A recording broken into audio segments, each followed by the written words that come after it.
मध्य प्रदेश के ग्वालियर से उड़ान भरने वाले इंडियन एयरफोर्स के 2 तैयारे, एक सुखोई 30 और एक मिराज, हादसे का शिकार हो गए।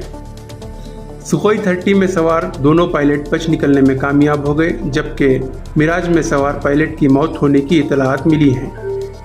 मध्य प्रदेश के मोरेना में सुखोई 30 का मलबा बरामद हुआ, जबकि भरतपुर में मिराज का मलबा बरामद किया गया है।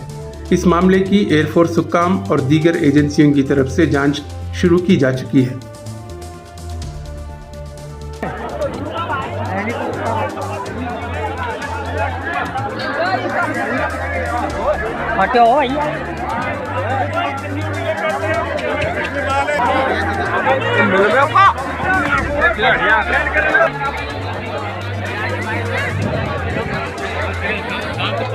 भैया